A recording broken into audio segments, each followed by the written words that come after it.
it's a new era in CFB to start off this year, put on full display. My take on this game is simple. I know some people will be upset about it.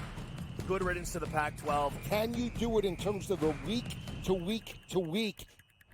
I don't see a pathway for this team to miss the college football playoffs. We want to make sure you have those best bets in the entirety of our betting cards. That was thinking! But he had that program was already going there! Only on SportsGrid. Crew has already clinched the National League Central. They're 2 games behind LA, that being the Dodgers, trying to maybe get the 2nd seed in the National League standings for October. Both of these teams have a chance to score some runs against these pitching matchups, so maybe another over, even though we do have a playoff atmosphere. And yes, Milwaukee did clinch, but there's still an eye on the prize of we might be able to chase down the Dodgers and also the Phillies to get one of those buys. The early line, only on SportsGrid. Brian Daboll has been feeling it. He's in a foul mood. He's having stare downs with Pat Leonard and everything else. John Mara wants Brian Daboll to go and get the next quarterback. They tried to get the next quarterback. We all watched it on Hard Knocks. They couldn't end up with Daniels. They couldn't end up with May. So they said, okay, we'll run it back a year. We'll go get Neighbors, and we'll tolerate. Pharrell Coast to Coast, only on Sport.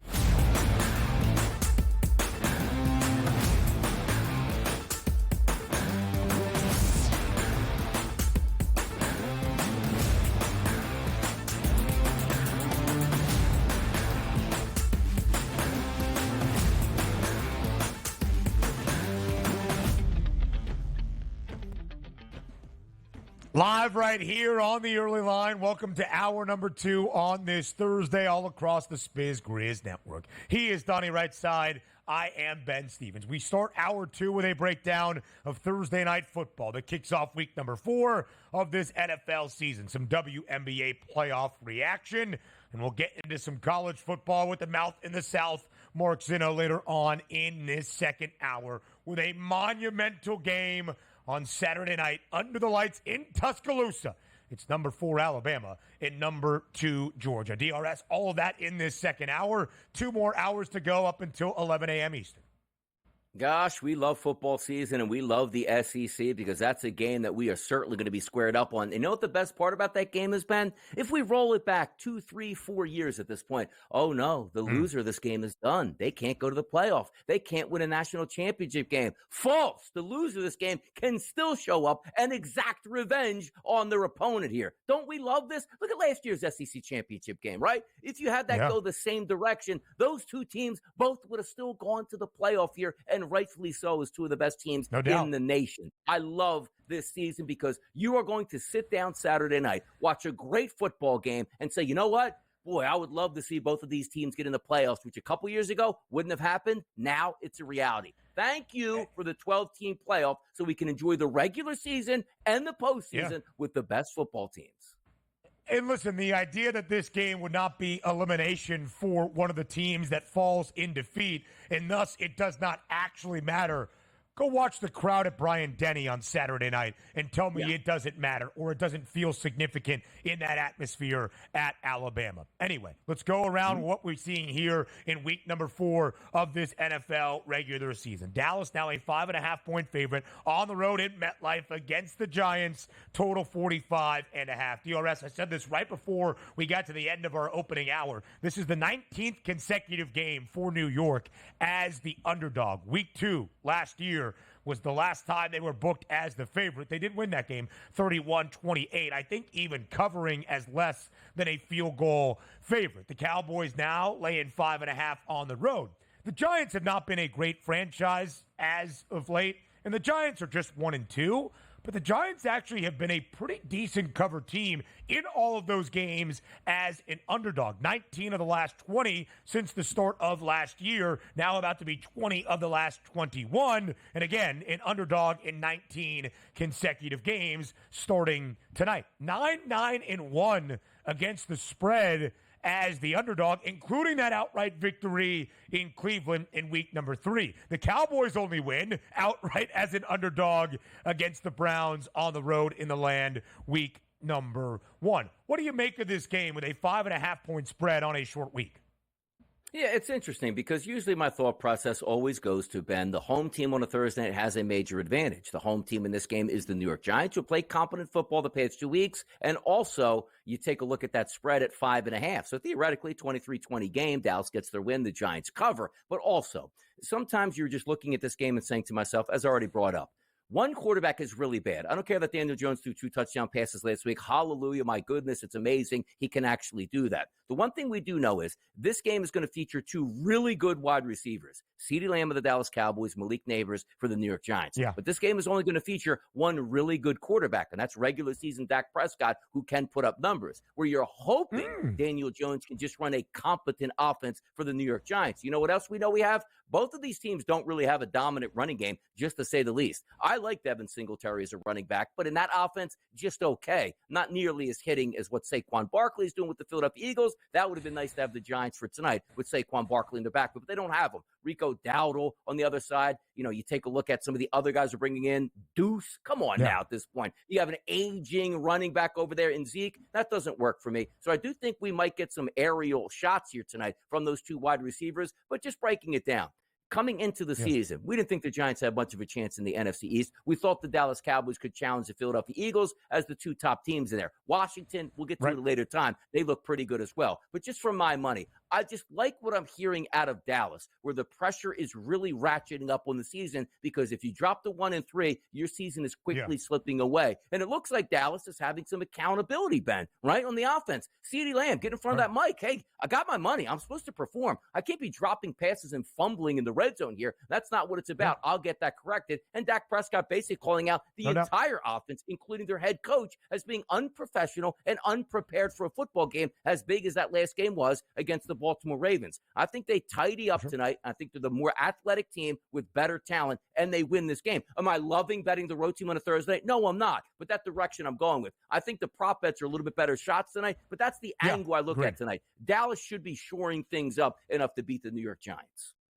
Listen, I think the G-Men are actually more competitive this year than maybe we give them credit for. Maybe not winning games outright all the time, but keeping games closer than expected. So for Dallas now to cover by 6 points or more, really around a touchdown, short week Thursday night. We saw the Jets take advantage in MetLife last week of a spot that they needed, with maybe some line inflation because the Patriots were covering numbers or more competitive than we expected. Might Dallas do the same, albeit the road team? And frankly, DRS, maybe it's good for the Cowboys to get out of the star where they had won 16 consecutive home games entering week number 2, got blown out by New Orleans. Last week they lost by 3, but they were the home underdog against Baltimore. Of course, that game was closer in the end, but not really competitive throughout. Dallas last year as a road favorite, 4-1 against the spread, covering by more than 8 points per game. Dallas, one of 2 teams, only one of 2 so far in this NFL season in 2024 that has gone over in all 3 games, and the Cowboys over by nearly double digits, 9.8 points per game. The Ravens, the other team. When you look at the Giants, they are one of 8 teams that has been under in all 3 games. 45.5 is an intriguing total, I think, DRS tonight from that points perspective, if we are going to see Dallas be out there. There's the total board. I was waiting for it. How much offense do you think we get on this Thursday night at MetLife? It's a short week, and again, some of these primetime Thursday night games tend to go under, but early in the season, sometimes you're pushing that needle a little bit more to the over than under because teams are fresher at this point. You don't have, enough film on certain guys, and also taking a look at Daniel Jones at this point. How about this? We talk about Dak Prescott from a passing perspective, Ben. Did you know 6th overall in the NFL for quarterbacks in passing attempts this year? It's actually Daniel Jones. And look at this, 4 touchdown passes through 3 weeks. That's an amazing pace for Daniel Jones. Usually it's 4 or 3 games in, he's got 1 touchdown pass, and he does have the 2 interceptions. And granted, one of those interceptions was a pick 6 by the Minnesota Vikings. So it looks like they're starting to trust Daniel Jones more. And also, if you're looking at that total in points, Ben, right? If it was a clear ground and pound game for both sides, the clock's going to run, a defensive effort, you're sort of left there trying to hope for points. But if we're taking a look at the offense for the Dallas Cowboys, which is built on the passing game, and Daniel Jones, as I just said, 6th most passing attempts in the NFL, maybe we're seeing more passes tonight. And also, if the running game is stuffed, incompletions, big completions, penalties, incomplete passes, stop the clock, maybe get more plays tonight. So I do think the game does trend more to an over for me than an under. Yeah. Daniel Jones was awful in week 1 at home, his only home game in MetLife this year. He got booed by the home crowd, 22 of 42 for a $186, no touchdowns, 2 interceptions. But in the 2 road games against Washington and against Cleveland last week, multiple touchdown passes, not a single turnover. He has been sacked 8 times this year. Something to pay attention to. Michael Parsons looking pretty good, looking for that contract next season. The RS Dallas now. We didn't really have high expectations for the G-Men, even if they cover numbers a little bit more than we anticipated this year. Updated win total 5.5. It was 6.5 before the year. But the Cowboys win total is now 9.5, and the under has the juice. Listen, we can talk about the Cowboys postseason outlook at another date, and you know I am not optimistic about that. But Dallas has won 12 games each of the past 3 years, and now they're not expected to even reach double digits. Yeah, it is interesting because we tend to doubt them. Now, this week they have the Giants, then they go to the Steelers and the Detroit Lions before the bye, and then probably catching a healthy San Francisco 49ers team after that bye, followed by the Falcons and the Eagles. This is a tough road for the Cowboys, man. The player prop outlook for tonight, will it dictate the outcome? Find out next.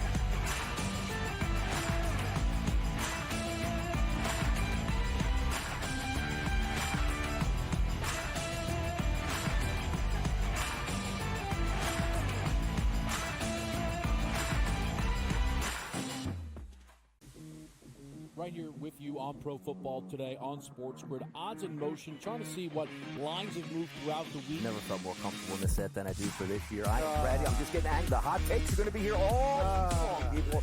What in the world is going on in Miami, Don? It's not particularly anything to shy away from just because many people are on top of it. Hot take, hot take. I think this line is asking you once again to take New Orleans. Pro Football Today, only on SportsGrid. Simply put, the only way to bet this is over-under win total. I love Tyronn Lue. I think he's one of the 5 best coaches in the league. But my dear friend George Sorless told us to me a long time ago, you can't win if you don't got the talent. Unfortunately, I don't think the Clippers have the talent to match up. Betting above the rim, only on SportsGrid. Brian Dable has been feeling it. He's in a foul mood. He's having stare downs with Pat Leonard and everything else. John Mara wants Brian Dable to go and get the next quarterback. They tried to get the next quarterback. We all watched it on Hard Knocks. They couldn't end up with Daniels. They couldn't end up with May. So they said, okay, we'll run it back a year. We'll go get neighbors, and we'll tolerate. Pharrell Coast to Coast, only on SportsGrid.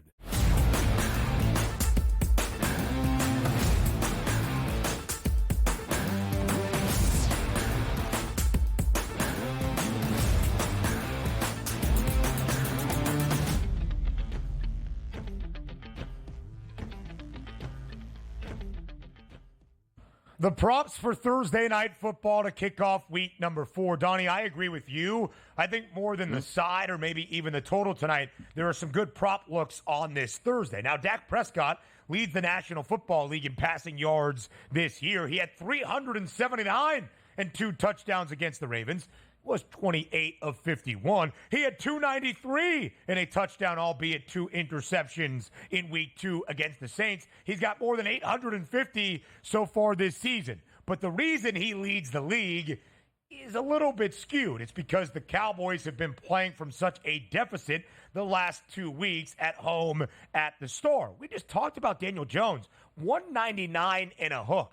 A very low number, and not a number he has gone over often this year. In fact, only week number 3 against Cleveland. But he has had multiple touchdown passes without throwing an INT each of the past 2 weeks. Both quarterbacks slightly favored, at least a little bit more minus money than not, to throw an interception tonight. DRS, how do you compare these two quarterbacks? Yeah, if we're looking from Daniel Jones and Dak Prescott on, let's just say the yardage number, right? 199.5. You figure that they're the underdog. They should be throwing in the fourth quarter. But sometimes, like Daniel Jones having to throw and needing to throw, right, usually get him in trouble. Daniel Jones with a lead in the second half is probably a little bit better because you don't expect that he's going to drop back every single time. So the point I'm making here is, like, he should throw for over 200 yards in this game. But this turns into, let's just say Dallas has a 10-point lead, Ben, in the fourth quarter. There's 11 minutes ago, and Daniel Jones has 168 yards passing. Normally, you'd say that should be very easy, but that also means that pass rush is going to start getting home with Micah Parsons. That means Daniel Jones is going to start to see the ghosts of his past, where he's not a great passer. Interceptions, strip sack fumbles, the game, sort of gets put off because Dallas starts to run the clock out. And also, Dak Prescott's 256.5. He's supposed to hit that, but also, you're right. When Dallas has a runner with them, which means the other team has an offense that can put up equal points or put Dallas in a deficit, there's no better quarterback than Dak Prescott, as you saw the past couple of weeks. Hey, late in the game, I'll be the one that throws for 100 fourth quarter yards if we need it, if we're down 2 touchdowns, and he can do that. So I do think the better chance to get over the number is Dak Prescott at 256.5. The reason I say this is that's their game plan. The game plan is not for Daniel Jones to throw for 276 yards in a winning effort. That's probably a losing effort for the New York Giants. But also, flip it over to the touchdown passes tonight. Daniel Jones to throw 2. That's crazy at a plus 200 price. Can he do that? Possibly. Would I bet on it? Probably not. But the one I do love, which earlier in the week at the FanDuel Sportsbook was lower, and today the over 1.5 on Dak Prescott is minus 146. I still love that. I can't see in any world tonight winning or losing based on what we heard out of the Dallas camp this week, as they were unprofessional on offense, and CeeDee Lamb is saying, I got to make up for it. Do you know how coaches handle this? Do you know how players like Dak Prescott handle this? Hey, CD, let's put on a show. I got you. You're getting 13, 14, 15 targets tonight, and when we get to the red zone, I'm targeting you multiple times. Dak Prescott over 2 touchdown passes tonight. I flat out love that bet. And you know who's finding pay dirt? It's the guy that is favored to do so at minus 130. That would be CeeDee Lamb. DRS, I think I could look at every CeeDee Lamb prop tonight and bet the over. When a wide receiver takes accountability, calls themselves out for lack of production. Jamar Chase kind of said something similar entering week number 3. It was a Jamar Chase game despite Cincinnati faltering in that Monday Night Football game against the Commanders. But when a wide receiver calls himself out, which is not what you often see, you look at them tonight. 6.5 receptions, 79.5 receiving yards, minus 130 to find pay dirt. DRS, he has been targeted 7 times in all 3 games for the Cowboys this year, but only has 13 grabs. He did score week number 2 against New Orleans. Again, I look to CD tonight. I think my favorite of all of them is anytime TD at minus 130. Yes, and by the way, the Giants have a surprisingly good pass rush there coming on. Brian Burns, the acquisition. You got Lawrence on the defensive line. They're really good. But also, the deficiency of that defense is no playmakers in the secondary, which really helps out CeeDee Lamb. And also, when we're going to talk about Malik Neighbors in just a few moments. But I always love to play into the narratives that I saw the week previous. The only guy that doesn't play into those narratives, like, hey, Gabe Davis is going back to Buffalo. I'm going to make sure I take care from Trevor Lawrence. He can't even take care of himself, let alone help anybody else on the field. Dak Prescott can take care of his best weapons, and he's going to do that tonight. Yeah. Jake Ferguson was the leading receiver in week 3, missed week 2. He had more than 90 yards. 42.5 is the number. I think it's a discount. Again, I think the offense is going to look good for Dallas tonight. Now let's talk Malik Neighbors, DRS. He has been sensational this year. You know who leads the National Football League in targets so far? It's Malik Neighbors with 37. He has been targeted double-digit times in each of the past 2 weeks. He's got 3 receiving scores in each of the past 2 weeks. I have loved this guy since he came in. He bagged on the Century Red uniforms. He is called Daniel Jones, Daniel Dones. He is the guy who has backed up his talk early with his play, those putrid uniforms. There is Malik Neighbors, though. And again, 6.5 receptions feels a little bit light to me. Yeah, it does. And you should be focused on Neighbors because, once again, that Dallas Cowboys secondary, much maligned through the first couple weeks of the season, not really stopping anybody, which Malik Neighbors is the centerpiece of that offense. He is going to get 10-plus targets in this game. And also, playing into the line itself, Ben, if you're the underdog, theoretically, you're supposed to lose that football game. Correct. More passing in the fourth quarter as opposed to running the clock out. Wan'Dale Robinson also is going to pick up some of those scraps. If you have to stop Malik Neighbors, what are you doing as a defense? Double coverage, rolling your coverage to his side, which leads Wan'Dale Robinson the chance to catch those short passes and turn them into longer gains. He's listed right now at 34.5. But also, if we're looking at the pass rush for the Dallas Cowboys, which I do think is decent, it hasn't been great to start the season. If they are getting home, I love to take a look at running backs. Devin Singletary, 15.5. Screen pass or 2, 3 to 4 targets in this game. He can get that. And also, if they are losing, that means extra targets and a third down back for Devin Singletary. So I'm not down. Look, we're talking mostly about the Dallas Cowboys and the explosiveness of their offense. I think there's some money to be made, even if Daniel Jones is my quarterback, on some of these low prices for the Giants wideouts.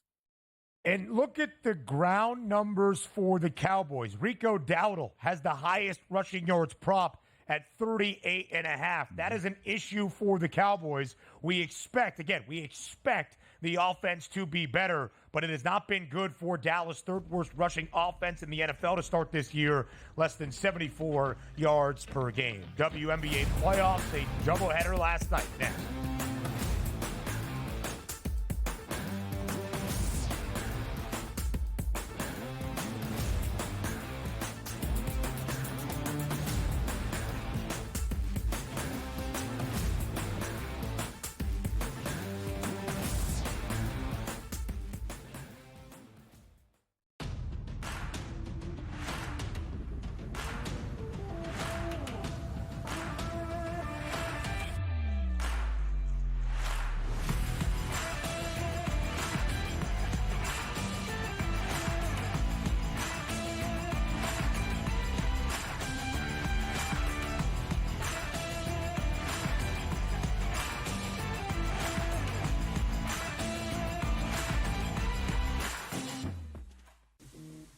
Right here with you on Pro Football Today on SportsGrid. Odds in motion, trying to see what lines have moved throughout the week. Never felt more comfortable in this set than I do for this year. I am ready. I'm just getting angry. The hot takes are going to be here all long, people. What in the world is going on in Miami, Dom? It's not particularly anything to shy away from just because many people are on top of it. Hot take. I think this line is asking you once again to take New Orleans. Pro Football Today, only on SportsGrid. Simply put, the only way to bet this is over/under win total. I love Tyronn Lue. I think he's one of the 5 best coaches in the league. But my dear friend George Sorless told us to me a long time ago, you can't win if you don't got the talent. Unfortunately, I don't think the Clippers have the talent to match up. Betting above the rim, only on SportsGrid. Brian Dable has been feeling it. He's in a foul mood. He's having stare downs with Pat Leonard and everything else. John Mara wants Brian Dable to go and get the next quarterback. They tried to get the next quarterback. We all watched it on Hard Knocks. They couldn't end up with Daniels. They couldn't end up with May. So they said, okay, we'll run it back a year. We'll go get Neighbors, and we'll tolerate. Pharrell Coast to Coast, only on SportsGrid.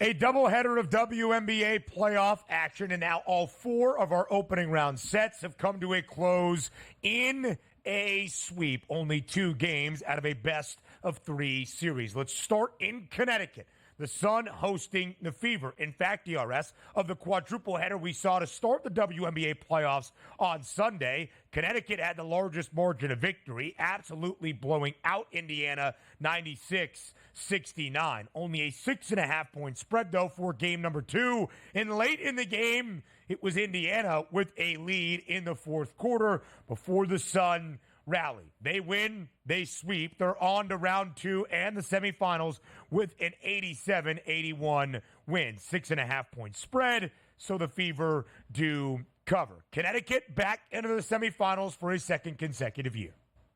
Yeah, it's a shame, too, because we really wanted to see the Fever move forward because of the attention that the WNBA would get if Caitlin Clark moves forward. But also, how about just a game number 3 in the Fever's building? How much fun that would have been to watch, and so that raucous atmosphere. It's a shame that goes away, but also brings up that broader picture of the WNBA.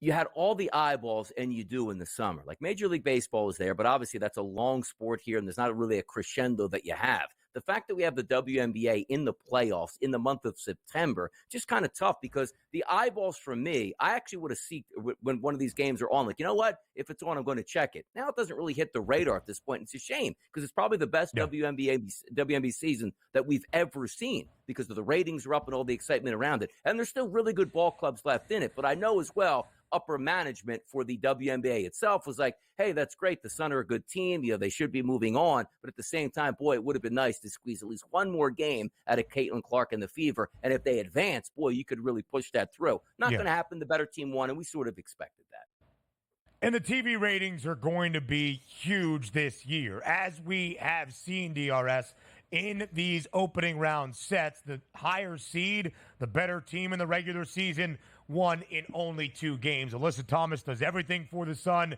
19 points to lead the way, 13 dimes, which means as the Fever were swept, the end of Caitlin Clark's rookie season, a historic rookie season with one more notch of history last night. 25 points, 9 dimes, 6 rebounds. The first WNBA rookie ever with 20 points, 8 assists, at least 5 boards in a WNBA playoff game. You see the season averages as she caught fire after some much-needed rest in the All-Star and Olympic break. Nobody, Donnie, rookie, veteran, or otherwise, has ever put up those kind of stats in a regular season. More than 19 points, led the WNBA with 8.4 assists per game, nearly 6 rebounds per game. Nobody has ever put up those stats across every category in a single season. The thought is if Caitlin Clark plays like that, and we expect her to in her sophomore season in the W,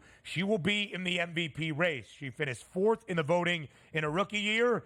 Already the futures are available. She's got the second best price at plus 250, only 20 cents behind Asia Wilson, who will be the reigning WNBA MVP entering next season. I'll tell you, the interesting part is what you brought up there was this was her rookie season where you're supposed to get the bumps and bruises playing against professionals who are bigger, faster, and stronger than you. And as the season got on, she got better, which means she's probably going to take that leap next year and be an even better player than what we saw this year. Yeah. The only question is going to be, Ben, the talent surrounding her. Can they improve that team and add a couple extra pieces? Because this could be the dynasty moving forward in the WNBA if they can work that out. They've had the last 2 number 1 overall picks. They've had the last 2 WNBA rookies of the year in Caitlin Clark and Aaliyah Boston before her. Cece, who had played in 83 games in the last 325 days, dating back to the start of Iowa season in early November, now gets some much-needed rest. The Minnesota Lynx, the hottest team since the Olympic break, continue that in a high-scoring affair yesterday, winning by 13, 101-88 to sweep Phoenix. Nafisa Collier, DRS, who had 38 in Game 1, matches a WNBA record for most points in a playoff game with 42 yesterday to close out Phoenix. If we equate that to the NBA and the way they play, that's like a 60-point night in the NBA in a playoff game. That is absolutely tremendous to drop 42 points in that win as they move forward. Good for them. Look, it looks like the cream is rising to the top in the playoffs, here, which is a good thing. And we bid farewell to Diana Taurasi, who more than likely played in her final WNBA game last night for the Mercury. So it will be the Liberty and the Aces on Sunday in Brooklyn. New York is the title favorite. Minnesota will host Connecticut in the first game of 2 on Sunday. The Lynx a minus 200 favorite to win the series. Now we'll talk college football next.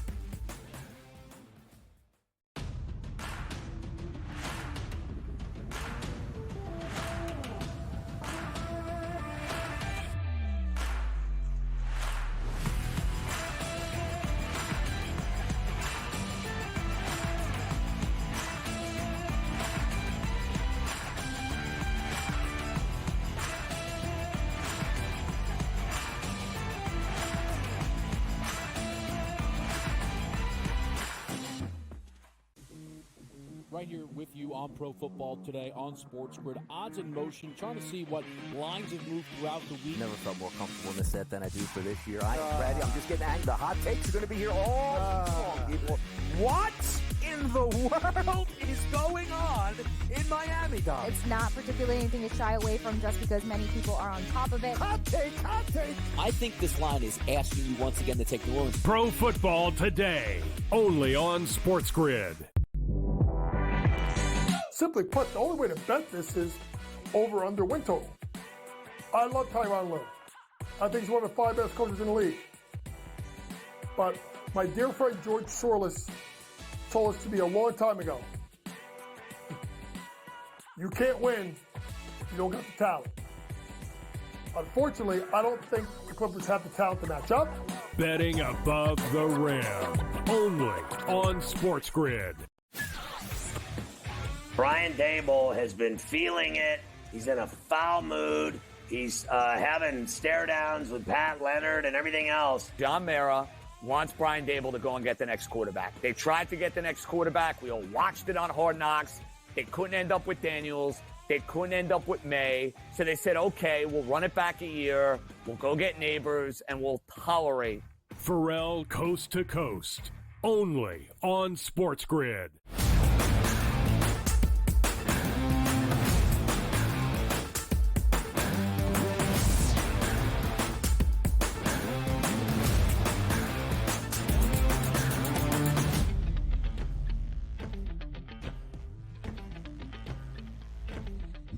Live right here on this Thursday. Tonight starts not only week 4 of the NFL season, but week 5 of the college football campaign as well. Get ready to live in a world with a 4-0 Army Black Knights football program as they will start tonight against Temple as a 19.5-point favorite. Maybe Mark Zinno gives us a thought on that game, but of course we will preview the entirety of a huge Saturday slate for ranked versus ranked matchups, the most ranked top 25 tilts we have seen on a single Saturday so far in 2024, with all eyes on Tuscaloosa, Alabama. Mark Zinno, first, before we transition into the SEC Saturday slate, we say thank you to Mark Zinno before he becomes somebody else.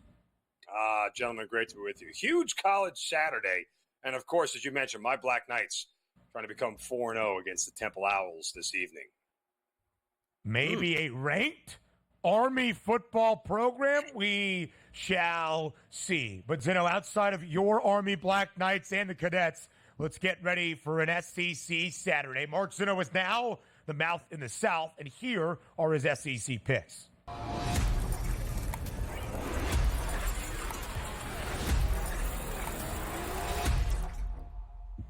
There are 4 ranked versus ranked matchups on Saturday, but none even hold a candle. None are bigger than what we will see under the lights inside Bryant-Denny Stadium in Tuscaloosa, Alabama. Number 2, Georgia, on the road against number 4, Alabama. And Zinno, of course, we must start with the spread. It is 2.5 points in favor of the Dogs, which would mean the Tide are home underdogs for the first time since November of 2007, snapping a consecutive streak of 113 home games for Alabama as that home favorite. Is the line correct? Does it feel fitting to see UGA as a road favorite in Tuscaloosa? Yes, just because of Georgia's dominance in the regular season. I mean, 42 consecutive wins during the regular season over some pretty good opponents along the way. And certainly when you look at this season, they have the better strength of schedule. I know we don't think much of Clemson and what happened, to them, but they've turned it around, and even Kentucky to a certain extent. When you look at the comparison between the two teams, clearly Georgia has played better defenses along the way in the Wildcats and in the Clemson Tigers, whereas, Alabama's had Western Kentucky and a really bad Wisconsin defense. It's not anywhere near what it used to be. And then you bring in USF into the equation. So, look, this is a spot here where we want to try to naturally throw a lot of things out the window just simply because Nick Saban is gone. But you bring in Kalen DeBoer, who, oh, by the way, in his coaching tenure here, 7-3 straight up and 8-2 ATS as a dog, including 4-0 straight up and ATS as a dog with fewer than 4 points. He's very good at winning close games. Bama's gone 7-1 against the number with rest off a road win. And I think this is a spot here for Alabama where ultimately the game's going to come down to one thing here, and that's Jalen Milroe's ability to throw the ball deep and his deep ball accuracy. If you go back to that championship game in the SEC, it was one or two of those plays that ultimately changed the tide for the Tide by completing those deep downfield shots. And I'm not sure that Georgia necessarily has an answer for that at this point in time. As good as they've been across the board, there are some weaknesses here. I know this is personal for UGA, as they, again, were eliminated from the college football playoff in the SEC championship loss. But I just think Alabama has too much. I mean, Jalen Milroe is really starting to come into his own. I like the Tide here. I'd play him on the money line. If this thing hangs around 2.5, though, I'd take the 2. Why not? If 2.5 is across the, I'd take the 2. At 1.5, I'd just play the money line and not really sweat it. Look for a little bit of plus money. If we take a look at this game, we should have a crisp game. Both of these teams having a bye week here built into their schedule, so it should be a pretty good run Saturday night. But the question I want to ask you, Mark, about these two teams, if we can see that team comparison graphic again, to win the SEC coming into this game, the Georgia Bulldogs at a plus 250 price, Alabama at a plus 420 price, and even the college football championship and also making the playoff. The loser of this game, Mark, is there a buy-in opportunity for you for the SEC and a national championship? Because Ben and I were talking earlier, it's a different landscape now with the 12-team playoff where you can get value on the loser as opposed to going, okay, now it's a real long shot if you take this loss to try to get your way back into the SEC championship picture and also the national championship picture as well. Yeah, no, I think the point is very lucid. Look, I took the same approach with Texas A&M and Notre Dame the first week of the season, right? Well, I was going to say I'm not going to play the game. I'm going to wait and see who loses and then bet them to make the college football playoff because the loss was going to drop their odds to a significant number. Yeah. And I think the same thing here applies, that the loser of this matchup is absolutely worth a look based off of what the number is to go out and either win the SEC or make the college football playoff. I mean, I think Alabama's numbers would drop a lot bigger if they lose comparatively speaking to Georgia. You see those numbers up on the screen there. Georgia loses, for them to win the SEC, they're probably, still floating around 3-1, maybe plus 350, somewhere in that range. Whereas Alabama, if they lose it, it's going to feel like a huge gap between Georgia and Alabama. Whereas you see, Alabama may approach close to 6-1 in that range if they lose this thing. So I think there's probably a nod to odds makers giving Georgia the benefit of the doubt. There will be movement. How substantial and significant, that remains to be seen after Saturday night. But what a game it is going to be in Tuscaloosa. Alabama, since 2015, has only been an underdog 5 times in total. 4 of them against Georgia. The other one was in the Rose Bowl last year, the CFB semifinal against Michigan. And oh, by the way, despite meeting 3 times since the start of 2021 in postseason play, this will only be the 3rd regular season meeting between the Bulldogs and the Crimson Tide since 2015. All right, Zinno, elsewhere in the SEC, Ole Miss is on the up and up to start this year. One of 3 teams around the country booked as a favorite in all 4 games that has covered the number as the favorite side in all 4. 17.5-point spread in Oxford in favor of the Runnin' Rebs. Total at 53.5. We saw Kentucky give Georgia a test at home 2 weeks ago. How competitive do you expect this game to be on Saturday in Oxford? I would only play this game with Kentucky in the first half. I'd take the points in the first half because, look, it's pretty obvious at this point. If Kentucky isn't close early, they're not going to be close late. Why? Because their offense can't play catch-up. There's a reason why Brock Vandagriff couldn't start at Georgia, because what I've seen of him so far, it's not that impressive. It doesn't look that good. I know Ole Miss is 1-6 against the number as a conference home chalk of more than 10 points, and 1-6 ATS versus SEC opponents where they have a case of triple revenge. Look at the way this series has gone here.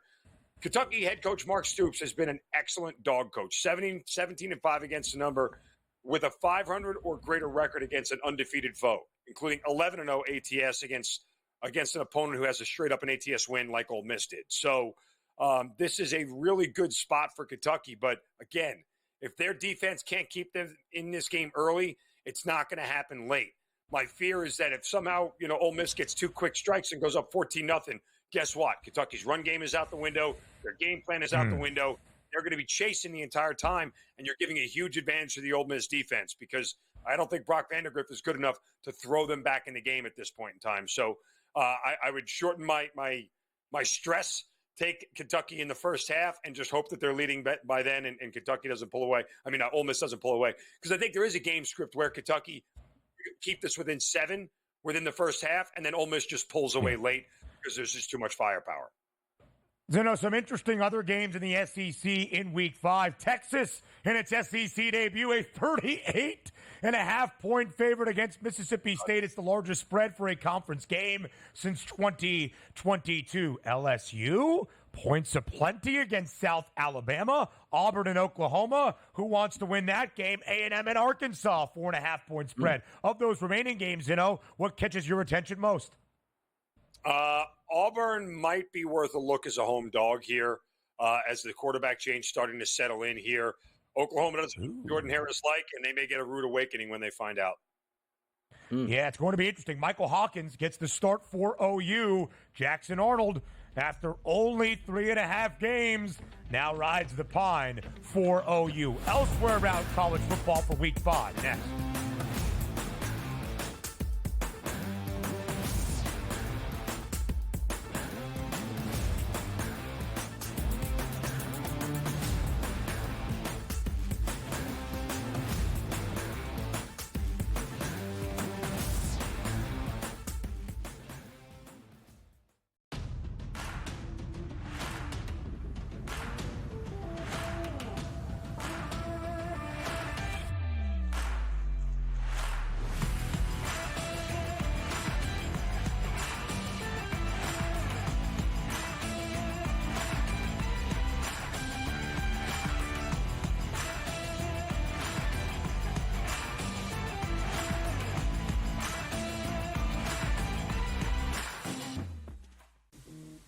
Right here with you on Pro Football Today on SportsGrid. Odds in motion, trying to see what lines have moved throughout the week. Never felt more comfortable in this set than I do for this year. Brady, I'm just getting angry. The hot takes are going to be here all week long.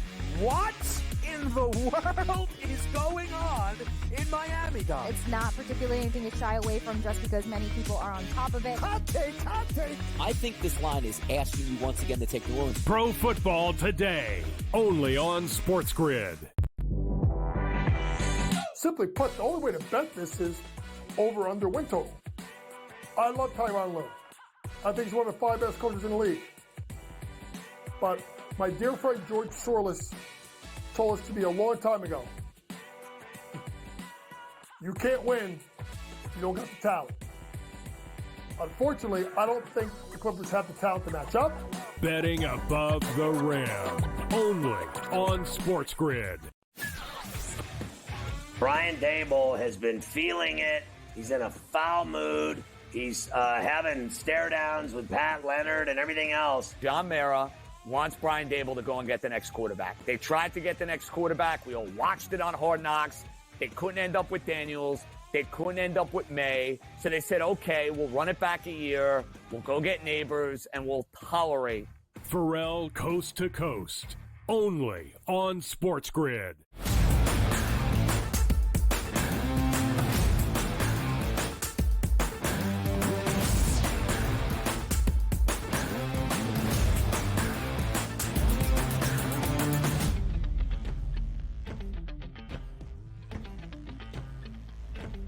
Elsewhere around college football for a huge Saturday slate in week number 5, as we shared, for ranked versus ranked top 25 tilts on this week 5 Saturday slate.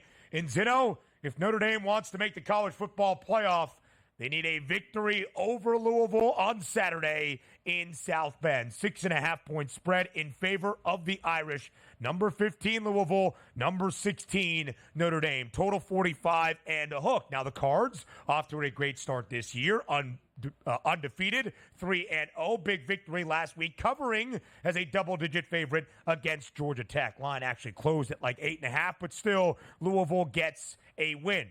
It was last year that Notre Dame was a 6.5-point favorite against the Cards after a monumental victory for the Irish, where they came up short against the Cardinals. What happens in 2024 in South Bend on Saturday? Well, I like Notre Dame. Look, I mean, Louisville escaped last week in a game they probably should have lost. Georgia Tech made a bunch of mistakes. They had the benefit of not 1 but 2 non-offensive scores. They had a defensive score and then the block field goal that they ran back for a touchdown. So that's not commonplace every single week. And if they don't get the benefit of that against the Irish in South Bend, I don't like them in this spot here. Notre Dame is 9-1 ATS as a home chalk of 13 points or fewer, and 6-1 ATS in their last 7 appearances when facing a team that they're playing revenge against. So this is a spot here where Notre Dame feels like they remind everybody that this is a team that's ready for the college football playoff. And what happened to them a couple of weeks ago was an aberration, and they're not that team. They're the team that we all thought they were coming into the year. So I'll lay it with the Irish at home here. Let's take a look at some Big Ten football action. Your 7:30 p.m. NBC. Illinois takes on Penn State in Happy Valley. 4-0 Illini, 1-0 in the Big Ten. Penn State opens their Big Ten season at 3-0. If we're looking at the line itself, it's a heavy favorite for the Nittany Lions. 17.5 here at the FanDuel Sportsbook. 47.5 as a total. They're calling it the unofficial whiteout game in State College this weekend. What happens there, Mark? I don't like Penn State laying this many points against a defense like Illinois. I think the style here lends itself to a lot of running, a lot of muck it up, a lot of, just slow trotting along for 4 quarters. We've seen Penn State's offense be able to explode a little bit. I was kind of actually a little bit surprised at their offensive outburst last week. I thought it was going to be like a little bit more of a letdown spot or just a flat spot for them as they went on, to an easy win last week. But again, this is a much different task when you're talking about Illinois team and Brett Bielema's defense. I know the night game vibes and everything else are great, but look, Luke Altmaier has been really good for the Illini. Really 10 touchdowns, no picks. I mean, he's done fantastic work so far in this year. Remember, they went on to beat Kansas and Nebraska, so they've got a couple of comfortable spots here and already a conference game under their belt, under the lights, on the road. It's a lot of points for Penn State to be laying. I know how good Penn State is, but I can't get there on Penn State. It's Illini or pass. 19-5-1 against the number is Penn State the last 2 years since the start of 2022 and now into 2024 as a favorite. They are the best cover team, booked as the favored side in college football in that span. But this is a hefty number, and we know what barge ball looks like. We know what bully ball is under Burt. In Illinois under Brett Bielema, since he took the reins in Champaign in 2021, 14-8 against the spread, 9 outright victories as an underdog, including the last time these two teams met in State College. We all remember the history that was made that day. 9 overtime game.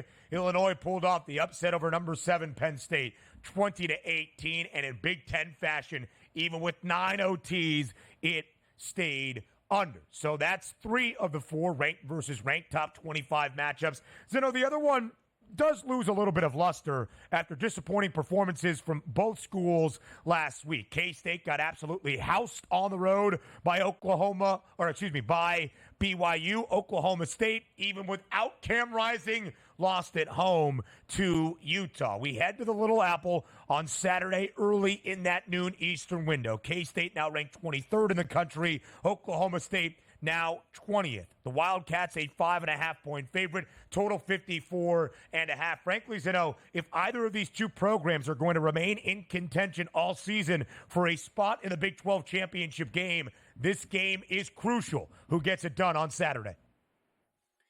I know that there are a lot of people out there who would probably be salivating at taking the points here with Oklahoma State, but I'm going to back K-State. Chris Kleiman in these spots has been just incredibly good.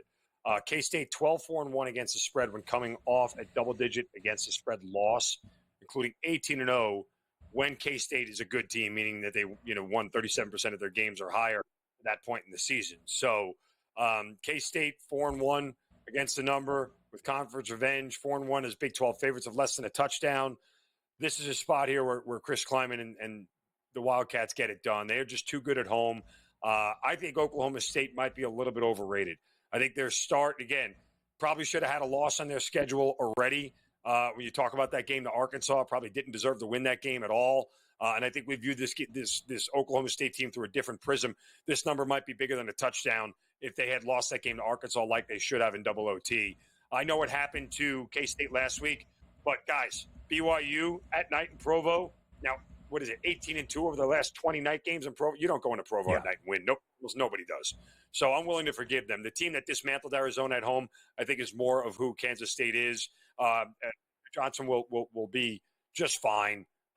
He'll be back to his normal. Avery Johnson, rather, be back to his normal self, and he'll continue to do things good for the Wildcats. I like K-State.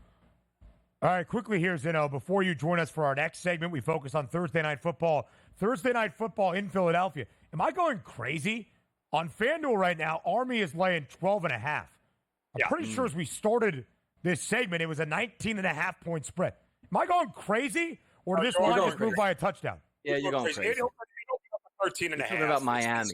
Smoking Virginia Tech. That's what you get called right. on. It would open up at 13.5. The fact that it went down to 12 was a little bit alarming. Like, I actually liked Army at 13.5. I think it's correlated. Army in the over, Temple in the under. You don't walk into Lincoln Financial Field and expect to come out with a win against the Temple Owls, Mark. Rule number one, pal. Rule number one. Army, unbeaten this year, 3-0, 2 straight wins over Owls. We'll talk NFL next.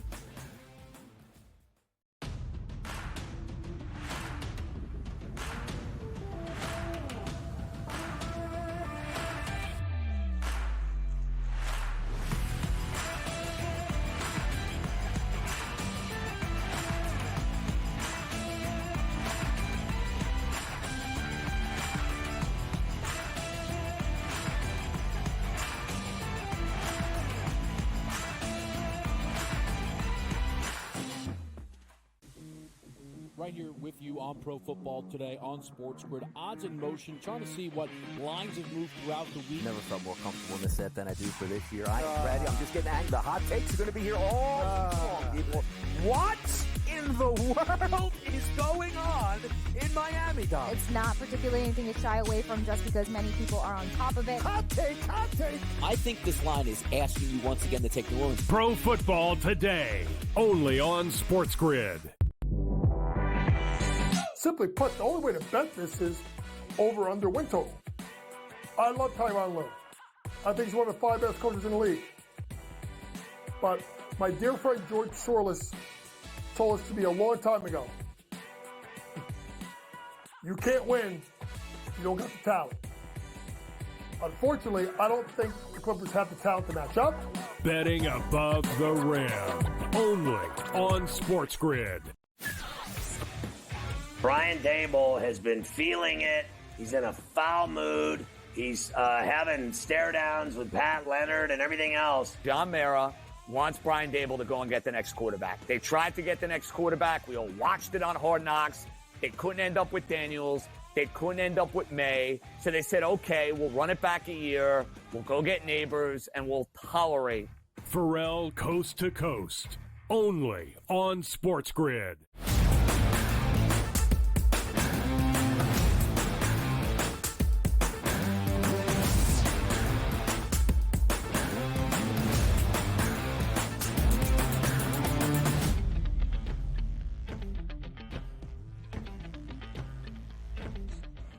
Thursday night football around the National Football League, a short week TNF game to kick off week number 4, and for a third consecutive week, a divisional duel tonight in MetLife. Mark Zinno's New York Giants hosting the Dallas Cowboys. The G-Men a 5.5-point underdog, total at 45.5. Zinno, this will be the 19th consecutive game for New York, booked as an underdog, but in the 19 of 20 games New York in total has been an underdog the last 2 years. They're 9-9-1 against the spread. The Cowboys just a 1-2 football team, much like New York. What do you think the outcome looks like tonight on a Thursday at MetLife? Well, the Cowboys have won 13 of the last 14 meetings in this series, with 9 of those going over the total. So I think that's really the trend here. But, more importantly, I lean Giants plus the points. Why? Because guess what we found out through 2 weeks? Maybe it was Dan Quinn. Maybe it was just some personnel. But the Cowboys defense is not what it used to be. They allowed 274 yards on 45 carries last week to the Ravens. And then in week 2, the Saints rushed for 190 yards on 39 attempts. So I expect a heavy dose of Devin Singletary and the Giants' run game early on. Why? Because what Brian Daboll has learned, the more I ask Daniel Jones to do stuff, the worse off I am. So the idea is to make sure that he doesn't have to do many things in this game to keep this thing competitive. I know Malik Neighbors has kind of burst onto the scene the last 2 weeks, and he's looked every bit as good as advertised, and that is a bright spot for the Giants. But when you have no other places to throw the ball, the Cowboys can kind of key on one guy defensively. I know they got some injuries in the secondary, so I expect this thing to be pretty run-heavy at the outset, but I think both teams are going to be able to score. I lean the over, but I'll take the Giants and the points tonight. Yeah, take a look at a couple of those team totals tonight from the FanDuel Sportsbook. The Cowboys over 25.5. The Giants listed at 19.5. If we take a look at some prop angles here, we'll start with the Dallas Cowboys. You see Dak Prescott starting quarterback, 256.5 as his passing prop. Touchdowns over 1.5. And then you see the anytime interception by Dak Prescott at a minus 114. Let's start with Dak Prescott. Expectations tonight, Mark, for you. What is it? I would think that over 1.5 passing touchdowns is the play for him because they don't have a run game to speak of. They just don't. Like, I mean, there's the only way they're going to move the ball down the field is in the passing game. You may also want to look at a Dak Prescott anytime touchdown because there's a good chance he might just plunge forward for one instead of trying to handing it off. It's probably a better way to look at it, at least from a value perspective. So that's what I look for Dak. The Giants' pass defense hasn't been terrible, but they have some injuries in the secondary right now, and this is a short week for them. So Dak could possibly take advantage from passing yards. Remember, Dak does lead the league in passing, mostly because he's been trailing by 30 points the last 2 weeks, but nonetheless, he's able to throw the football.